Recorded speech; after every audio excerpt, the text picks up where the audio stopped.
Join us today on Beyond the Lair, where we have a conversation with Shain Jackson, President and CEO of Spiritworks Limited. Shain shares with us his journey of making a difference as a lawyer, as a social entrepreneur, and leading change and improving Indigenous lives. Hello, my name is Gina Jackson Montgomery. Welcome to Beyond the Lair. And I'm Dean Montgomery. And today we have a very esteemed special guest, Shain Jackson Selapem. He is a proud member of the Sechelt Nation and also the president and CEO of Spiritworks Limited, also the creator of Golden Eagle Rising, a nonprofit charity that advances Indigenous initiatives, be it health or mental wellness, and also my younger brother. So we get to interview Shain today. So welcome to our show. Great. Thanks for having me. So what we ask all of our entrepreneurs and all of our guests that come here is a little bit about your upbringing, your childhood. So obviously we're siblings and we grew up together. And I would really want everyone to know that doesn't know me, and maybe knows you and wants to know more about you. Where did you grow up? And what led you to where you are today, particularly in your first career of being a lawyer? Yeah, that's how long have we got? I gotta just start. Obviously, we were born into the Sechelt First Nation, and we spent some time there when we were quite young. And due to unforeseen circumstances, our mother had to leave the community, and we traveled around Canada a little bit, back east as far as Winterpeg. And then, all over BC, I don't think we spent very long anywhere. But, just kind of, I guess, growing up, and obviously, better than anybody in the world how we grew up, which was quite tumultuous at best. Yeah. Yeah. So we won't go deep into that, but yeah, we had a lot of conflict growing up and experience a lot of different kinds. And, I talk about that quite openly. I don't need to take up airtime now to do it, but we suffered a lot of different types of abuse, pretty much every type of abuse, which led to a lot of, different directions, but it also, I think, developed a certain, drive as we got older to sort of overcome a lot of that as well. So I think that gives a little bit of it in a nutshell. Absolutely. And we did not grow up on reserve.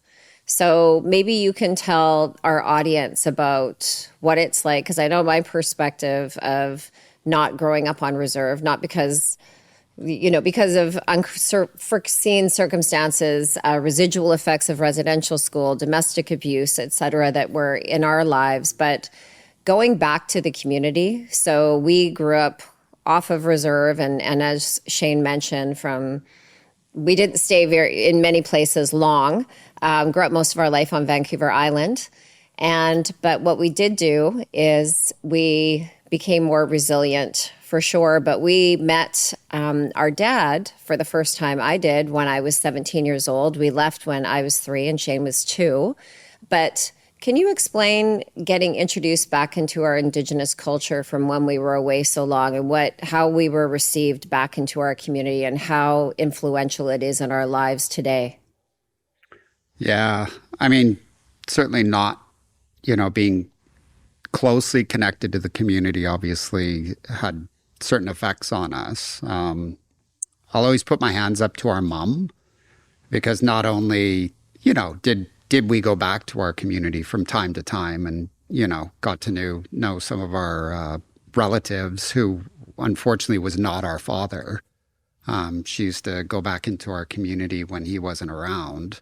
I always remembered those connections. So although they certainly weren't, often, it was often enough to at least maintain connection with like Auntie Vi and Uncle Jim and Lawrence and Lloyd and, all our aunts and uncles and stuff like that. And Granny Mary when she was still around. I thought that was actually quite formative. But, again, not having the ability to live there, certainly had an impact because, being torn away from your culture like that and growing up, and again, I put up my hands up to our mom as well, because it's funny because she was always involved in Indigenous culture while we were around, and some of her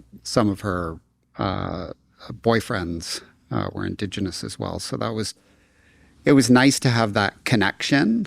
But yeah, kind of revisiting, our community and getting more engaged, and as we got older was so formative, and obviously who we are now. And I know, Dean, you've been to the community. They're a very, very accepting community. And I think a lot of the cultures, when you have members that have been dislocated from them, whether it's through marriage or breakups or for whatever reason, I think going back into community, it's highly receptive, particularly with our community. We have our cousins, our first cousins, Adam and Daniel, and they've come back to our community in the last 3 years, and it's been like they've been there their entire lives. So it's just a matter of just belonging. And maybe, Dean, you can talk to that. From the day I've been invited in, everyone's been loving and kind, and always feel a part of it. And I really do see how the entire community still looks at you two like you are part of you're becoming elders. You are leaders within it, right? Thank you. A junior elder. A junior elder. I'm a junior elder this year, so thank you very much for the reminder. If you need a land acknowledgement later, I will give you one, because I think I'm up for it now. Yeah. That's so funny. I think the one thing that always has intrigued me about Shain in particular is that, he went from, being a teenager, I've heard about it, felt a little lost at times, and he started looking at, some traveling and the way he was starting to look at life himself, right into a couple different careers, from wanting to become a pilot and then becoming a lawyer. And I wouldn't mind everyone hearing a little bit about that, 'cause it's pretty interesting, I think, for everyone. How do you go from, feeling you're not particularly worthy of things to shooting for the moon? Yeah, I mean, the law thing was definitely, and I'll just be really honest, like most of the things that I've done were based on just, feelings of insecurity and not being worthy and stuff like that. So it's a big driver. And I think a lot of, people of my generation just kind of feeling lost and helpless. I remember feeling, and again, I won't sugarcoat a lot of this stuff. I had run-ins within the criminal justice system when I was younger growing up. I felt so, I can't even tell you how vulnerable I felt. And, so understanding law, which are sort of the shackles that kind of, embodied all this. And then again, when we started, connecting back with our community and witnessing what was happening systemically against Indigenous people in general, and our people specifically, that anger, and I'm just going to say, I don't believe I'm angry anymore, but I was bloody angry growing up. And I was angry at the way they treated our people, and I was angry at the way that they treated me. And, it's like a pony you can ride. When you're in law school reading books, till 2, 3 in the morning, because you've got an exam coming up, that's the pony you're riding to get that work done. I'd like to say that throughout life that's shifted from anger to love, why you do the work that you do. But I have to say, I see it in a lot of our youth size as well. There's some people like me out there that are just, it's driving them. And if it drives them in the right direction, I'm not saying that it's a good thing. It's not. It'll eat you up inside. But it is getting a lot of interesting things done. Getting back to our community and the welcoming nature of it.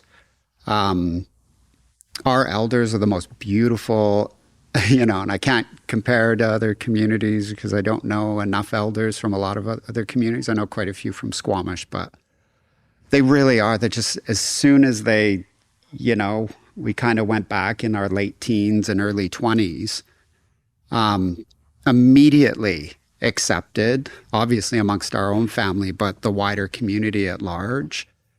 And to witness the struggles that we were going through was really something, So to be able to try and do something about it, because in law, all I ever wanted to do was represent our people. So, that was the focus of why I was there. And afterwards, it continues to be the focus. When you're a part of community and you feel that, that acceptance and that love, you have to be part of it. You have to step up. So I know that's what you do, Gina. I know that's what you do, Dean. Within the greater Indigenous communities, you try and, embody those values and give back, because that's such a big part of it. We can't possibly exist the way we do things within whatever area of professionalism, and whatever profession you're in the Indigenous communities, without giving something back. So at that time, when you had graduated law school and you were going to Article and you went to Mandel Pinder, why Mandel Pinder? What were you doing? Yeah, at the time, being focused on Indigenous rights and title and rights. At the time, it was an area that, showed a lot of promise in, obviously, bettering the well-being of all of our peoples. So Mandel Pinder was like the big kahuna, like it was the big firm who had done all of the amazing cases. Like, I think, you just name them, like Delgamuuk, Haida, all the big cases that shifted the political dynamic within the country. And Louise Mandel was at the center of a lot of it. And she's still just like active, and she's a icon. Mm-hmm. I was so proud when I got onto Article there, and then proceeded to practice there. It was just phenomenal to be amongst those incredible minds and and those ethics. And again, I always, Louise Mandel, like that's a woman who knows sacrifice. She's like this little Jewish woman, but she actually looks a little bit Indigenous. When I first met her, I'm like, oh, is she an Indigenous woman? And then I found out, no, she's just a badass that's given her life up for us, essentially. Like, this is a woman who slept on couches so that she could fight cases essentially for free and just change the face of Canada, like literally change the face of Canada. I'm very proud to say she's like my mom, and I still go for walks with her all the time. And she's involved with a lot of the stuff we do. She's on our board at Golden Eagle, and she's just, again, still fighting the fight. Okay. I think it's really important to know, growing up and being an underdog ourselves, that we really focus that one of our core values and mandates is to support and represent the underdogs. And unfortunately, Indigenous people, where you were at in law school, what you saw with the police and with the law enforcement and also in the courts, how we needed to be represented. And I think that's really important as to your why as you went. And you practice rights and titles. So you practice some big cases with some big decision making. What was your favorite thing about being a lawyer? At the time, like I and I can't take credit for having anything to do with it. I was just a young, I don't know if I was an article or even just still a law student when Haida was at the Supreme Court of Canada, the Haida decision. I made my way over there just to watch the proceedings and just be present. And that was, hanging out with the whole Mandel Pinder crew and all the political folks that were there. It's, that decision shifted Canada. I mean, there's no doubt about it. That was the biggest shift, because it had to do with economics. And what it was, there was a principle in there, because it was always like you should consult with First Nations. It was actually, you have a duty to consult with First Nations in a meaningful way. And if you don't do that, your project is essentially up for judicial review and you may be halted. Mm-hmm.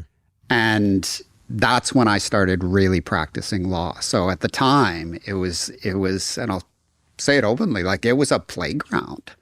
Like nobody knew what it really meant and what the impacts were going to be if somebody just went back old school and went, okay, I'm just going to send you a few emails and give you some lip service, and then we're just going to go ahead and do it. I mean, it took a number of situations where we shut down projects. We just shut them down, for the industry to sort of shift to the point where, there actually was a lot of, good faith negotiation after that.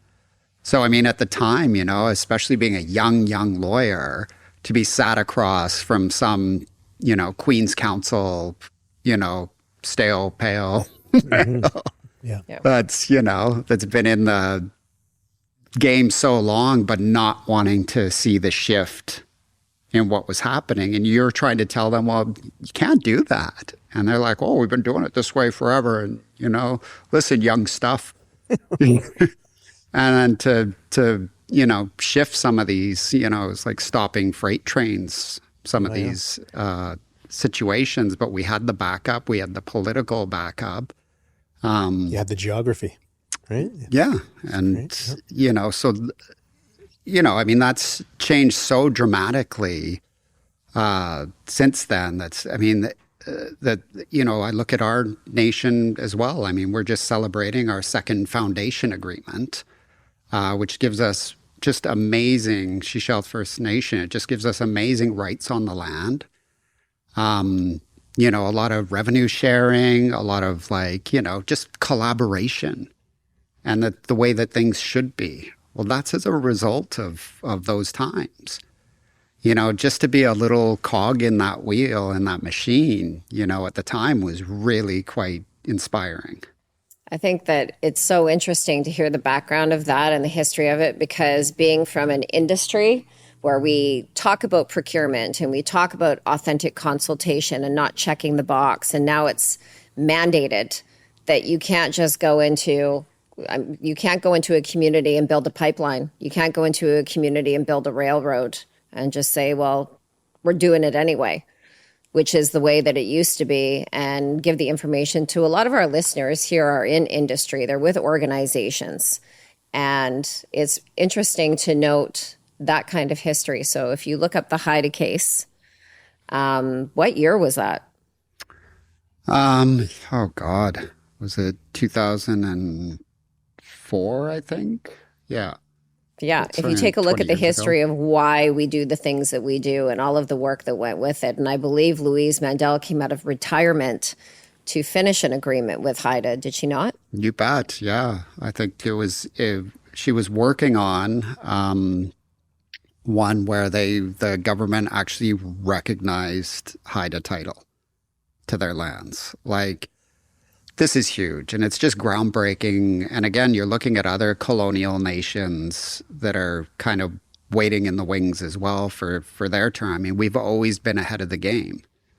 So, I mean, it'll be interesting to see, because obviously there's a lot of resistance to that, especially amongst,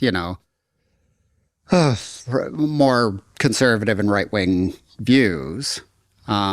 But much like what happened before, if you look at the Gordon Campbell government, I mean, he fought the Nisga'a Treaty, which, at the time, they were just totally anti, Indigenous rights. And then you talk about somebody who led the government after the Haida decision came out, who went the furthest, the fastest, and the sky didn't fall. We're in that same boat right now where people are recognizing title and the sky is not going to fall. seeking justice and, and addressing history and reality, like legal reality, you know, business carries on. Life goes on, and we're all the better for it. Mm-hmm. So how old were you? And then how long did you were you practicing law? And then I know you made a change, and we're sitting in your change, by the way. Yeah. Which is everything you see around us today, which is all the beautiful work. Apart from the microphones, Shain built every little thing you see around. Yeah, we've been here for a while, but I mean, I think I practiced with Mandel Pinder. I was there for about 3 years, and then another three years or so just on my own, which is not not easy as doing all the administration as just a lone practitioner. It was crazy, but I actually practiced law to start Spirit Works. So while I was trying to come up with some ideas to make this work, I had to pay the bills. So I should pause here for a minute and let you know how that actually happened, because Yeah, you didn't just go from like high school to becoming a lawyer. You had some great influences in your life that taught you art and joinery. Well, I mean, we come from an artist family, right? So we talk about like my granny Jackson, who was the matriarch of our family and quite a matriarch in the community. She raised a number of our chiefs, as well. And during the dark times when there wasn't a lot in the way of the social safety net, this woman used to weave Salish baskets to support anywhere up to like 15 kids, She was like Mother Hubbard. So she'd weave a basket, go to local store, get ripped off, but come home with a massive bag of flour and then feed all these kids.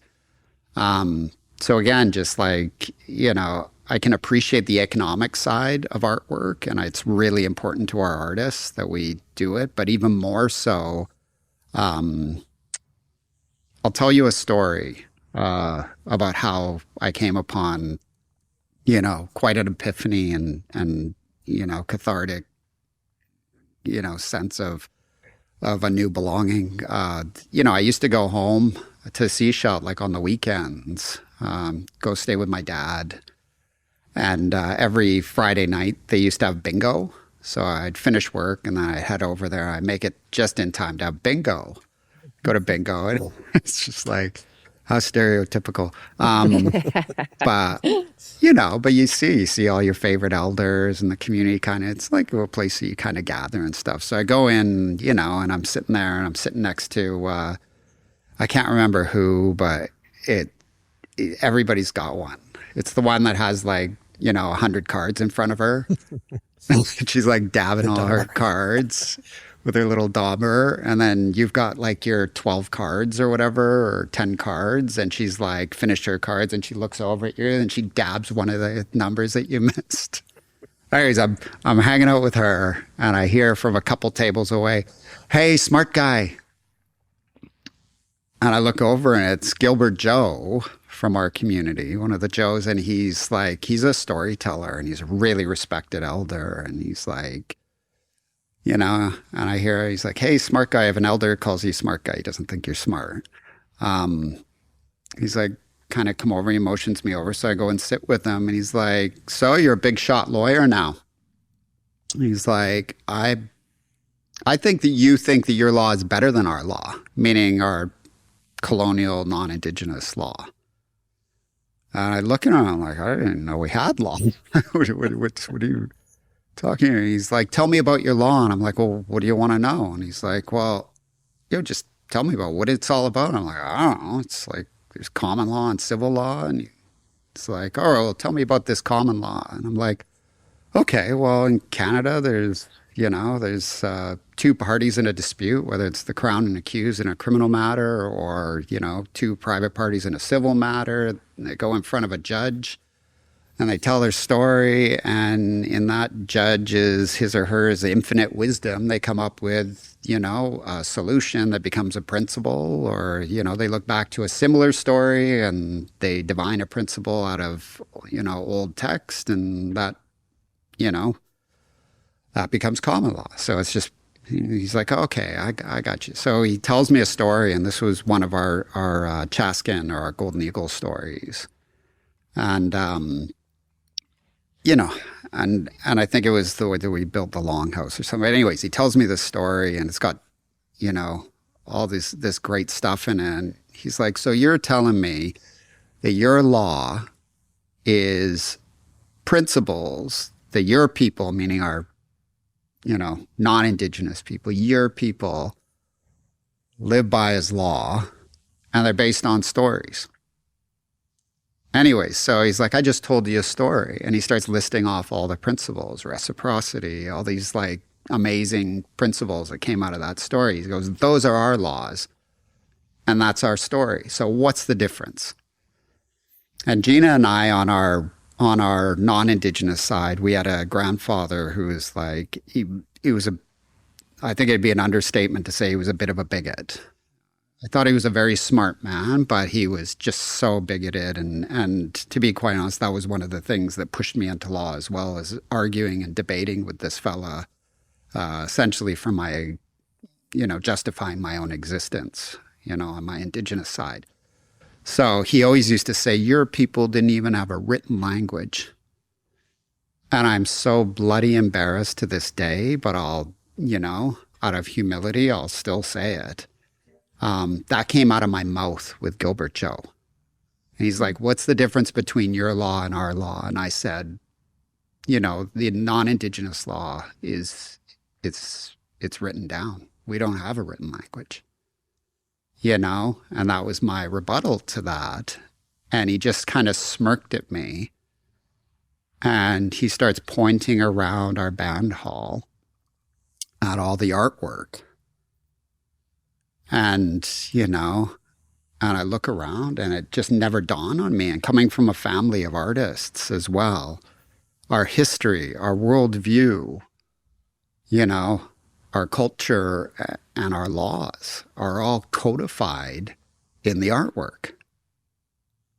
And like, talk about mind blown, and all these laws. So my mind just starts absolutely reeling over this for like, I'd like to say hours. It was days and weeks and probably years and now decades, still reeling over like the implications of artwork as this codification, how it's so functional within society to maintain those principles, which are our laws. First of all, it's everywhere. It's absolutely everywhere in our communities. It's hanging from people's ears. They're wearing it around like you're wearing it around right now. It's hanging on shawls. It's on our shoes. It's on, it's on our jewelry. It's everywhere. And it's constantly reinforcing and inculcating these legal principles. I'm sorry, common law does not do that. Common law is stuck in, for the most part, stuck in these, dusty, stodgy books and, and on these legal cases, and, for the most part is only read by the folks that, are trained to read it. People know it out of a movie. Yeah, well, that's about it. Yeah, it's not accessible for the most part unless you've got money. There's so much to be said for these systems. So I talk a lot about this with, judges and lawyers. I've had the opportunity to train judges and lawyers on these kind of constructs and the implications they have. But, I would say that was the turning point. Like I thought, I really want to learn more about this, and I really want to be involved in promoting artwork is, and the principles behind it. Because if you look around the studio right now and, and the work that so many artists are out there doing, they're involved in legal discourse. they're involved in setting those principles and those teachings and, and carrying on in a really wonderful way. Well, I think that's excellent, an excellent point, and talk about that. Very informative. And I think that when we talk about Indigenous entrepreneurism, I always say in my talks as well as is past is that we had our own trade systems, we had our own economies, we had our own entrepreneurism, we traded with each other services, we had our own justice systems, which were very swift. If somebody did something horrible within that nation or from another, it was very swift in punishment, and that was your titles within the community were taken away. The kids were educated in respect of living on the land and being kind to each other, and all of this shifted and changed. But we had our laws before this, and I think that's really important that they didn't have to be written down, because it changes from every nation to every nation, and in governance to economic development. But in respect of entrepreneurism, so I know that Susie, your wife, her parents thought that they had it made. Her daughter came to Canada. She married a man that became a lawyer. And then all of a sudden you felt that there was just this urge to start your own business. And that was Spiritworks, which exists today, which we are sitting in right now. Can you tell us a little bit about how you came to the decision and what your vision of Spiritworks was, and how that is today? Yeah, originally it was I've always worked with my hands. I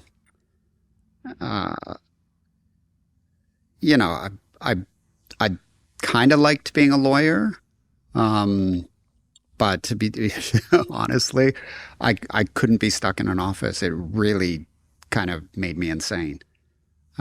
So being able to kind of blend the two was something that was really something I was interested in.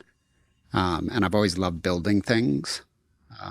So, doing different projects, that involved, a social justice component or a title and rights component, being able to promote, again, our laws and our worldview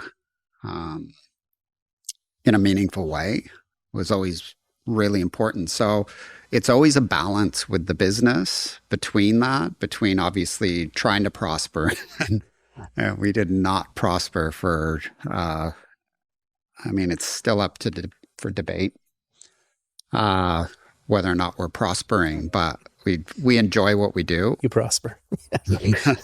Yeah. Well, there's different ways of gauging that. But anyways, the bottom line is I always say, at Spiritworks, we make cool shit. Yeah. We really do. We do lots of fun projects.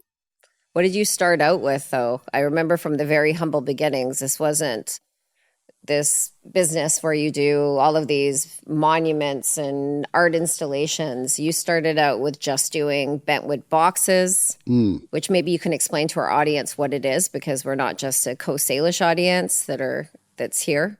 Yeah, it's something that's very popular up and down the coast here. So yeah, it's a traditional container that's a lot of times adorned with our artwork, but it's a cedar box. And the base of it is made from one piece of wood. So traditionally what we do is make an incision at the bottom of a cedar tree, pry the board out along its sort of grain lines, and then make an incision at the top, and you could harvest the wood without killing the tree. And then you'd kerf it out in different sections. So it's a bit thinner in certain sections, and then you'd fold it mathematically into the box, whether it's an oblong box or a square box or, whatever. And then you could seal just one joint, and it's super strong. Obviously, using the cedar, it lasts forever. And it's been a great product for us to try and sell a little piece of our culture, but also, provide employment for, we hire a lot of Indigenous youth here. Everybody here has an Indigenous background, barring my wife, who's our token non-Indigenous person. You'll see her on the phones and stuff. So, yeah, we've got a great staff here, and I'm able to take a little bit more time with some of our Golden Eagle work because we have a Squamish woman running the show here now, who's absolutely amazing. Becky Finley. Becky. Yep. Oh, shout out for her. Yep. Shout out for Becky. Yep. So yeah, we get to do lots of other cool projects, and we've got some great ones we're working on right now. Yeah, I think I just want to jump in there just for the audience. Go to spiritworks.com or .ca. Spiritworkslimited.com. Limited. Yeah, and you got to check out the thing that's really cool about what Shain does and the whole team does is that it's not one medium. There's so many different mediums. I mean, of course, cedar is maybe the common theme, but you're talking about necklaces and pendants and jewelry to great big longhouses, right? And you design them and you collaborate with famous artists, you collaborate with architects, you work with engineers and do all these incredible pieces. And I've never met an artist like you, so it's amazing. But I think as a segue, you're combining your art now with some greater purpose, and if you could get into that, that would be amazing. Mm-hmm. Yeah, again, like again, our little motto is we do cool shit and we always give back, and that's something that I've learned from our community. Is again, you have to be part of the community, and part of that is ensuring the well-being of your community. So Golden Eagle Rising Society is Spiritworks' charitable arm. And its mandate, quite directly, is the protection of Indigenous lives. So, as a young lawyer, I started doing a lot of advocacy within the medical system. So I've logged thousands and thousands of hours working within the medical system. It just started, by one of our family members calling me and asking me to go look into the death of one of our cousins. When I was at Mandalpinder. So I looked into it, and it was absolutely horrendous because this cousin, to this day, it boggles my mind. It was so unnecessary, and, goes into the hospital complaining that he just could not breathe. He couldn't get the oxygen he needed. And their answer to that was to load him up with Thai 3s and send him home. Well, you don't sedate somebody who can't breathe. I mean, it was just such an obvious case of, malpractice and just racism. We get them in all the time. Just give him what he wants and send him away. He just wants some drugs probably anyways. Give him some Thai 3s and send him away. I mean, that's what I got out of it. And, after interviewing a bunch of folks and stuff and then trying to work through the patient quality care process within the medical system to lodge a complaint. I can't even tell you how useless that system is. And it's boggles my mind that it's still in existence. I've been through that system so many times trying to get some semblance of justice out of it, and it's completely dysfunctional. And not just for Indigenous folks. I mean, especially Indigenous folks. But it's just a useless system. So anyways, throughout the years, it just became really apparent that the only way to really, protect our people was to actually just be present. And it was really interesting because I would go in as a lawyer, and again, Mandalpinder is no dress code and stuff. I'd only wear a suit when I was going to court. So I'd show up in kind of my jeans and a t-shirt sort of thing to look out for a community member, a family member that was in town. I go to VGH or St. Paul's or Lionsgate, and just make sure and talk to the doctors, make sure that they knew that somebody's watching, because there was a lot of racism. There was and my skin's quite light. I've always really acknowledged that there is privilege with that, and you have to do something with that privilege. And it was interesting because I would always get some, benefit to being there. But it wasn't until I remember when I was practicing, and one of our cousins was in ICU at Lionsgate, and I had just come from court when I had gotten word that one of our cousins was there. So I zoomed right down there, and it was so interesting because it was funny because I walk in, Auntie Vi's there, and she's one of our elders. And she looks at me and she just like pretty much grabs her chest and she's like, oh, like that, because her eyesight's not good. She didn't recognize me. She just saw a guy in a suit like this and she thought I was a priest. And she thought our cousin had made her journey. And I'm just like, no, Auntie, it's me, it's Shain. She's like, oh dear, oh, I'm sorry, you know? But I go in and I talk to the doctors, and it was so strange because I'd done so much advocacy up until that point just in kind of whatever I was wearing. But because I'm wearing like a nice suit, a nice jacket, all of a sudden it was like snap, snap, snap. Everybody's like, you know, it was like black and white, the attention that was being paid to our cousin. You know, it was interesting. And that what I pulled from that is like, within the system, and this is like 20 years ago, you know, and there's been some changes. There's not fast enough in a lot of contexts. But anyways, that if they think that you have resources or that you can cause them trouble, and these are only, and I always say like 90 some odd % of the people in the medical system are just beautiful, caring people. It's that small percentage that is really awful. Mm-hmm. But if they think that you can cause a problem for them, they're going to address it.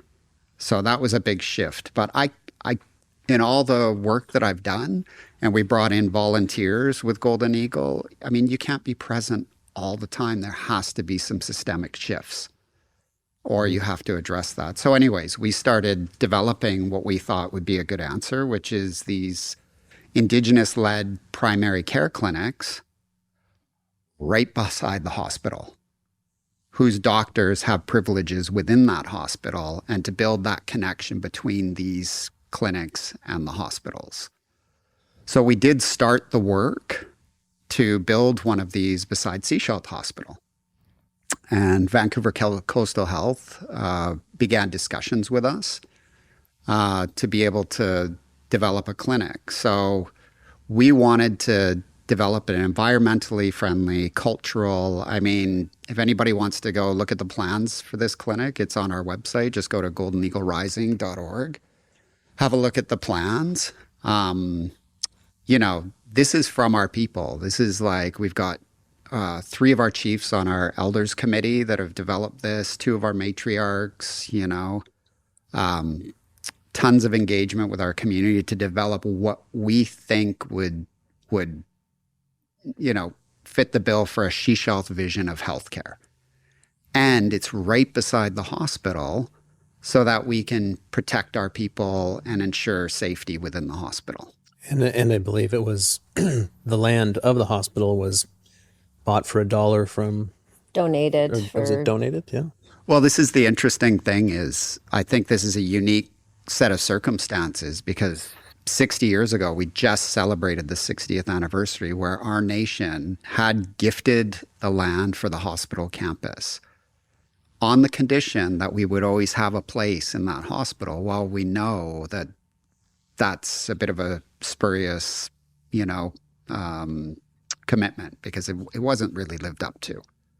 So now we're trying to make up for a lot of lost ground, and there has been a lot of work done. And I'm certainly not going to diminish the work that's been done after the, like, I'm sure you've heard of the In Plain Sight report that came out, which was a provincial report, and it definitively set out that there is racism in our hospital. It is systemic.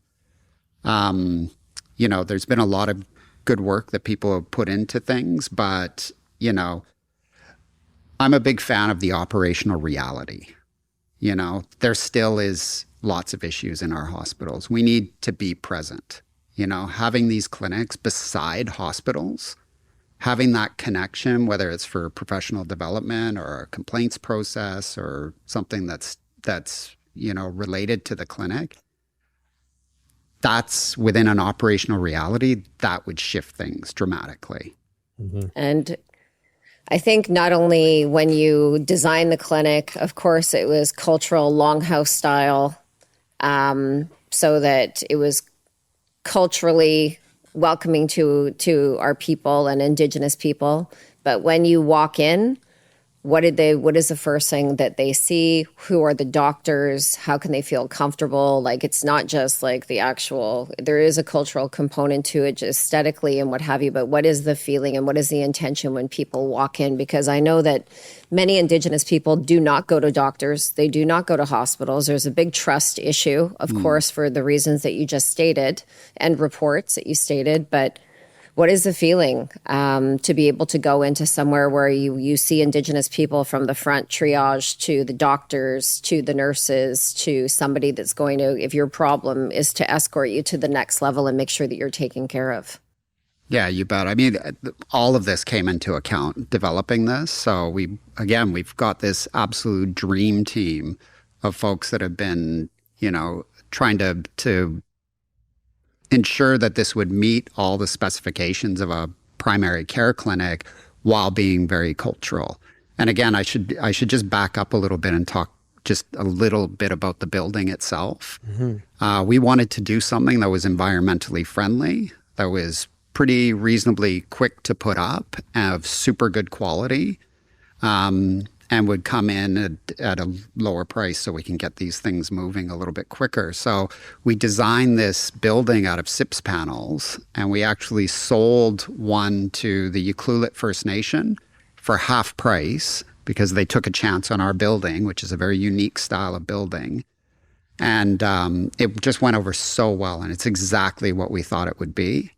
They estimate it'd be 6 months to a year to build this thing. We used our four corners model of construction, which is different than the more normal adversarial model of construction. So essentially you pay people what they're worth. They don't have to, tender something. You pay them a little bit extra on the notion that they help other people when they're there. So it's, say the electrician's there or something like that, and it comes in any other environment, if the drywall wasn't up or something, they get angry or something. In this case, like, the electrician would just start packing drywall, and then the drywaller will help pull wire. We did this in 3 months. Like, we halved what the lower part of the expectation was for putting this building together. And I just spoke with it's been 3 years since we built that.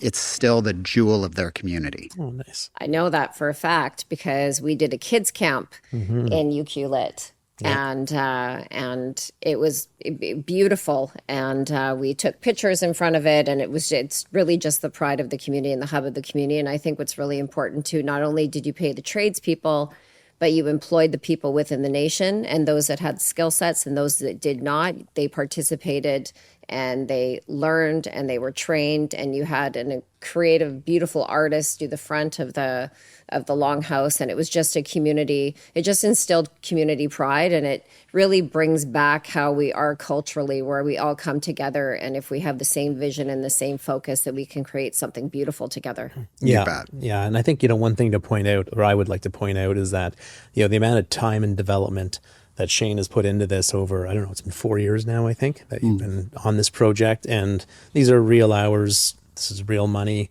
but mainly you volunteering to do all of it. So I'd love to encourage everyone to take a look at it, because it is amazing what you've done. And I know this because Gina and Shain pretty much talk every day. You know what? I've always felt that if you run a business, that you have to really focus on the business, and then everything comes afterwards. Like, all the social impact comes afterwards. And my brother is the reverse, and social impact has always come first and foremost to him. And the business, some months are better than others, but there were many years that it was hand to mouth, month to month, and it's not easy being an entrepreneur. And both of our ideals about business, and Shain's been successful with Spiritworks for 15 years. You mean actually on the black side of the line and not in the red? Yeah, I would say more like 8 years. Yeah. So starting beauty, and everyone that owns business and entrepreneurism, I mean, we've done this with the TV show. That is not a moneymaker. The kids camp, that's not a moneymaker. giving back to community is pride, and it's purpose, and it's passion, and it's really just giving back. And I think those that have lived traumatic lives, like many Indigenous people do, the most successful ones are the ones that didn't live perfect lives, that see that there's gaps, that see that there's the underdogs that need to be represented, that have a voice. And I think you're just an incredible voice for so many different amazing initiatives and campaigns that you're doing. And I would, if you are an Indigenous community and you are looking for a healthcare community hub, please contact Shain Jackson at goldeneaglerising.org.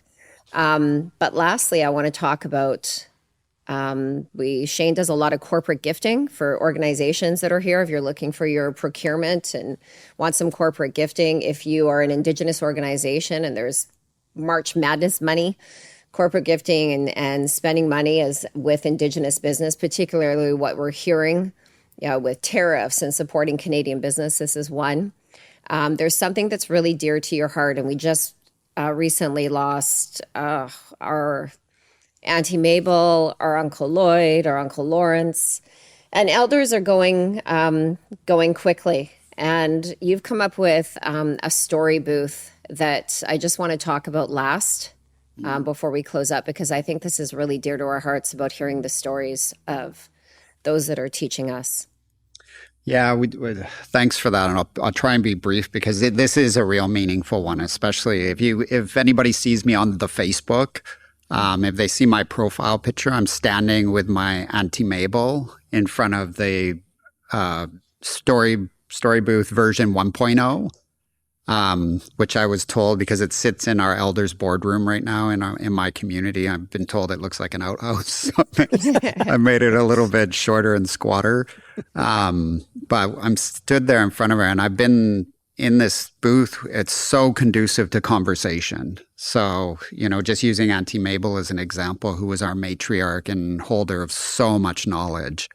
She made her journey not too long ago. And, it was such a loss for a number of reasons, as any elder is. They just they say like a library burns to the ground when we lose an elder, and it's true. So I look back at all the hours that I've got with her just sitting there BSing in the story booth, and, and I've been over some of the stuff, and, she talks about resource harvesting, our lineage, residential school, She spoke our language, which I didn't actually know she knew. Sechelt dialect, and she starts speaking our language. So we've got some of that. And so what we're doing is we're developing this app, and we're really close to being there. I think the version 2.0 will be out probably within the next few weeks. So we've been developing this app over the last 6 months for a new version of it that really protects the data. So it's saved in 3 spots, but it also references things in different categories. So like, let's say you want to learn language, you just press language and it'll have a whole bunch of your elders speaking your language, or artwork. It'll have a bunch of stuff on artwork or anything. So your youth can go in and listen to stories, but you can just like go in and just sit there and chat. And it really needs 2 people. It needs somebody who's a bit younger to just prompt. And our elders just talk. And again, being in that little environment, it's like a little cedar mini little longhouse that you're in. It's just so much value, even just to have the time. And you've got it. So for those that are listening and watching, it is like a little mini longhouse, and it's cedar, and there's a seat for the elder to sit down, or the knowledge keeper, and then there is a microphone, and you just tell your story, and I believe a video. Yeah, right. A video, complete app. Yeah, and they just tell their story, and you can have a little curtain on it or what have you, and then you have this library that lives on forever, where your children, your grandchildren can sit, and your community can have this library of all of the stories and so much of Grandma, tell me your story, right? And it's it's a great opportunity for nations, for organizations to purchase something like this for a nation and provide an opportunity to educate and give the history and the culture and maintain it and preserve it within community. And it's just, how did you get so smart? And talented. What was I doing in the womb? That's so funny. I just want to thank you so much for spending time with us today. An inspirational person for sure. And for the studio. Yeah. Well, thanks a lot again for having me, and I'm deeply honored because it's thanks funny. for prodding your studio for us. Yeah, anytime. I always say that when I was younger, Gina used to come in and be like, "Oh, that's Shain's sister," and now everywhere I go, I'm just like, "Oh, that's Gina's brother." As if different circles. Yeah. That's for sure. The next podcast, I'm just going to get Shain to sit over here and I'm just going to interview both of you. Nice. That's funny. Yeah. Nice. All right. All right. Thanks Love you, so brother. much. Thank you. All right. Love you. Thanks. Take care. Bye. Thanks for listening to Beyond Blair. Please follow us, download this episode, and follow us on social media on Instagram, Facebook, LinkedIn, and TikTok.